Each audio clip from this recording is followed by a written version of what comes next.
This Ag News Update brought to you by American Implement, indebted to the past, committed to the future. In a moment, Jim Gulliford, Region 7 Administrator for the EPA. Wolfter Construction and Irrigation has been around a long time, and a lot of folks have trusted them to design, build, and service all sizes of commercial and on-farm storage for grain and equipment. Wolfter is also known for their outstanding irrigation division, where they stock a complete selection of nozzles, regulators, drops, gear drives, electrical, and structure components. Looking for an electric motor? Wolfter has a large selection in single and three-phase. Next time, reach out to the pros who have decades of experience at taking care of business the right way. Wolfter Construction and Irrigation. Would you like to see something done about high gas prices and low unemployment? Western Place Energy in Campus, Kansas is doing something about it. They're a proud part of Growth Energy, America's ethanol supporters, and they employ 38 people and will be adding more following the expansion. Ethanol fuel not only reduces the cost of regular gasoline, it's good for the environment and keeps money right here in the United States while supporting local rural jobs. Western Plains Energy, doing something for the future.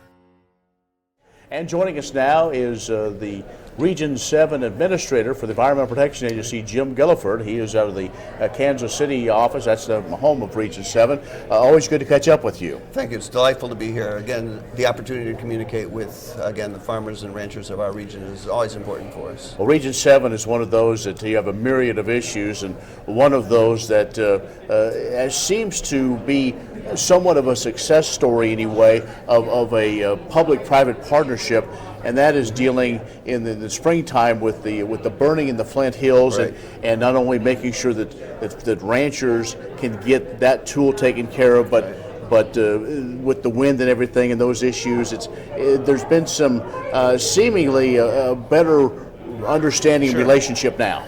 It's been a real positive relationship, working with ranchers, working with the Kansas Department of Health and Environment, and some of the farm and commodity organizations in Kansas.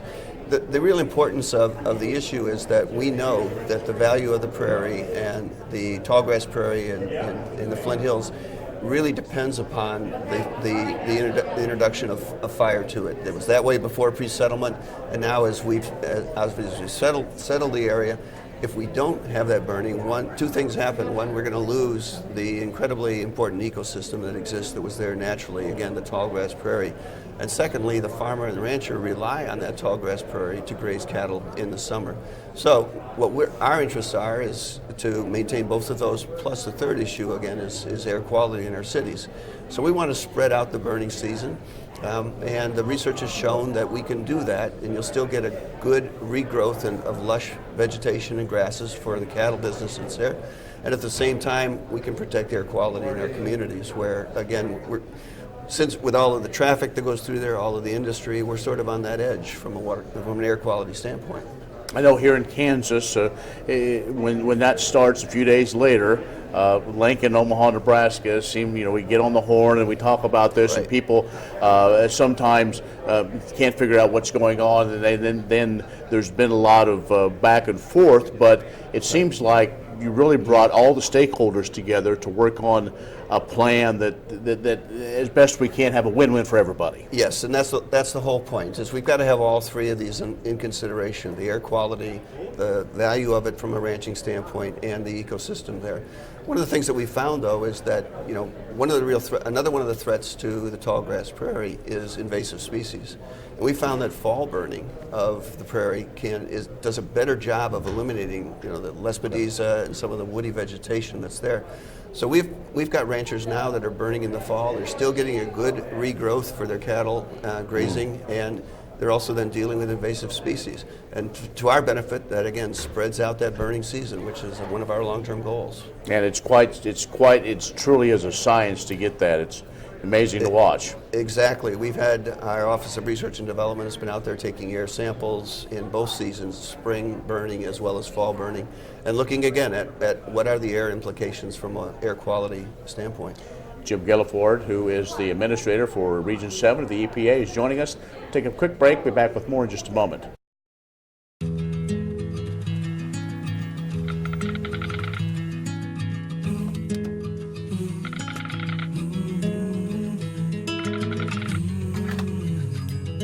The cost of everything has gone up dramatically over the last 75 years. With one exception: keeping electricity affordable. Wheatland Electric, delivering energy for life, your Touchstone Energy Cooperative. S&S Trailer Sales, with 2 locations in Ness City, Kansas, is where everybody goes to buy or rent trailers.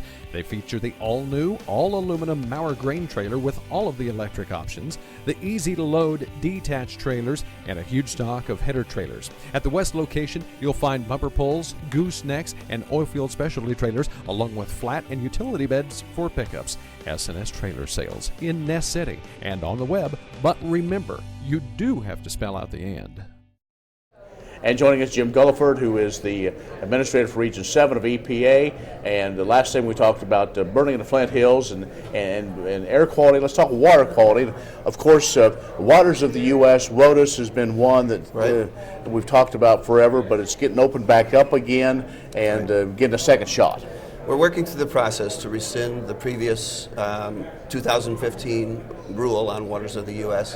to get it back to what Congress really intended under the Clean Water Act. So last month we became final on our rule to repeal the 2015 rule, and now we're working on the actual definitions that will be a part of waters of the U.S. going forward.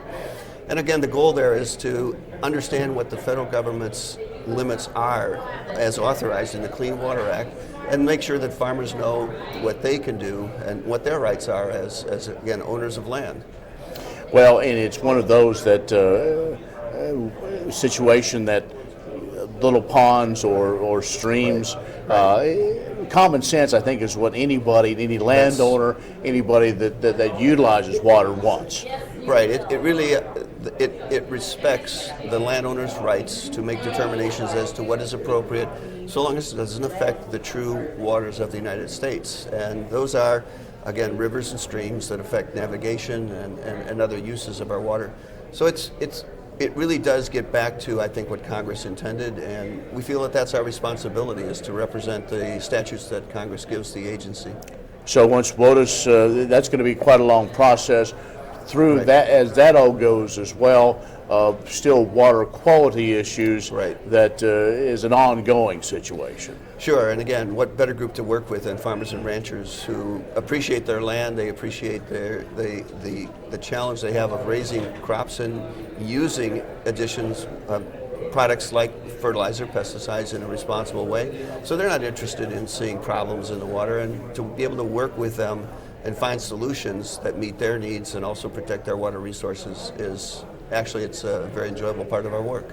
Well, we appreciate what you do and the opportunity that you get out and talk to farmers and ranchers. We didn't talk CAFOs. We could probably go another 10 hours. We could do that if you'd like. But it seems like great responsibility. I just want to say our states and our growers are doing a great job there as well. Well, I think you know that not coming at from an adversarial standpoint, they appreciate that as well, and trying to work, and everybody wants clean water, clean air. I mean, that's kind of the mantra. Exactly. But I'm glad that you have the opportunity to sit down with us and talk about these issues. So again, appreciate it. Thank you. Appreciate it. Thanks. Jim Gulliford, who is the Region 7 Administrator for the Environmental Protection Agency, has joined us. Stay with us. We'll have more coming up. Day and night till the job is done, Teeter is the one that works for you. Fields of green, reaching toward the sun, Teeter is the one that works for you. Teeter is the one, Teeter is the one that works for you. Teeter Irrigation, your source for water management. When you've had a best friend for over 50 years, you develop a trust. And the Scott Co-op has been a trusted rural friend since 1957. A co-op keeps money in the area, doing business for and with their members. And that helps keep their hometown thriving with keeping money in the community. Scott Co-op is not just an elevator. It's the rural way of doing business. So, when you see an elevator, remember your friends at Scott Co-op. Well, that's an Ag News Update. Stay up to date by keeping your radio tuned to 1030 KBUF for Ag News and market information throughout the day. Also, like us on Facebook and follow us on Twitter. I'm Ken Rogers. Thanks for watching.